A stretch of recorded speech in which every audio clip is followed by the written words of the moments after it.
Sebastian Shakespeare. Why does Prince Charles let James Stunt loan him art? When the Daily Mail diary disclosed last Saturday that Prince Charles's controversial retainer Michael Fawcett had become close friends with James Stunt, royal watchers were aghast.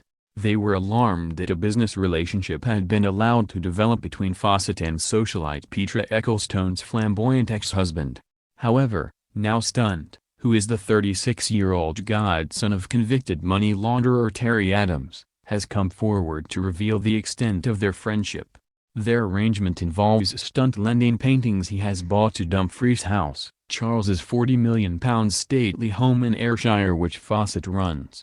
In return, the heir to the throne writes numerous touching letters to Stunt, which he has framed and shows off in his office. This week, Stunt gave an interview in which he boasted about the multi-million-pound works he had lent to Charles, who is not short of art, given that he's heir to the royal collection, the biggest private collection in the world. Works from the likes of Velázquez, Monet, Van Dyck, Dalí, Picasso and Constable, a wide array over a 2-year period, Stunt told Tatler magazine.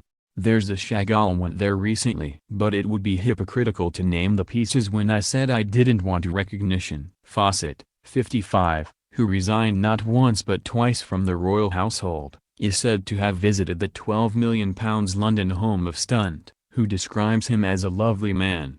Dumfries House Trust's executive director, Kenneth Dunsmore, confirms it accepts loans from donors who prefer to remain anonymous. Yesterday, a spokesman refused to list the works owned by Stunt that are on display at Dumfries, which Charles rescued for the nation in 2007.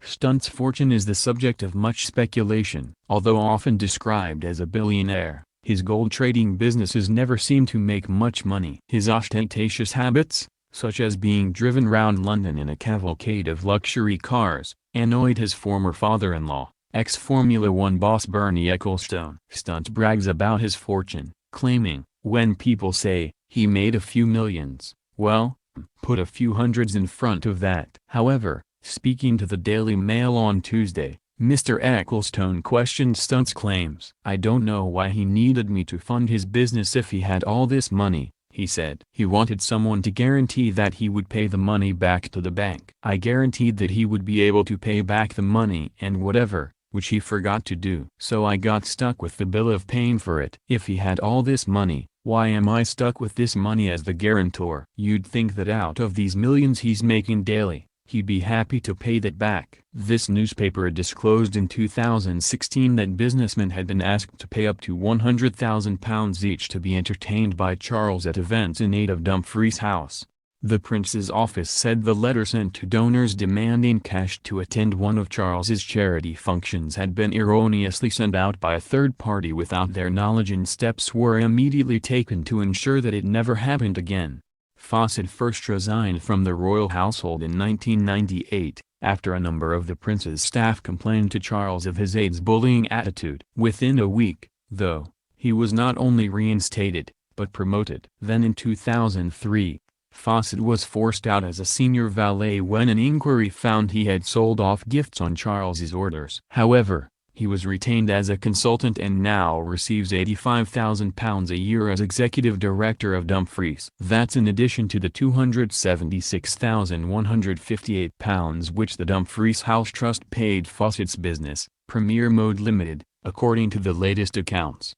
A spokesman said a significant portion of the payments went to third-party suppliers of services, rather than to any one individual. Lawrence Fox is to play Viscount Palmerston in the ITV series Victoria. The Lewis actor, 39, and former Prime Minister are both old Harrovians, though the similarities end there. Fox may have to spend a considerable amount of time in makeup given Palmerston was over 70 when he entered No. 10 and is said to have had very poorly fitting false teeth. When the third series concludes, actress Jenna Coleman, 31, will step aside as him in favor of an older actress as Victoria ages, just as Claire Foy, 33, had to relinquish her role as Elizabeth II in The Crown to Olivia Colman, 44. Fur-loving supermodel Kate Moss risked ruffling a few feathers when she met fellow mannequin Cara Delevingne for lunch in Paris this week. Animal rights activists would not have been happy to see the 44-year-old stepping out on the Champs-Élysées wearing what appeared to be a vintage fox fur coat. Kate teamed the garment with black skinny jeans, knee-high boots and a black and white polka-dot scarf, and finished off the ensemble with a brown leather handbag.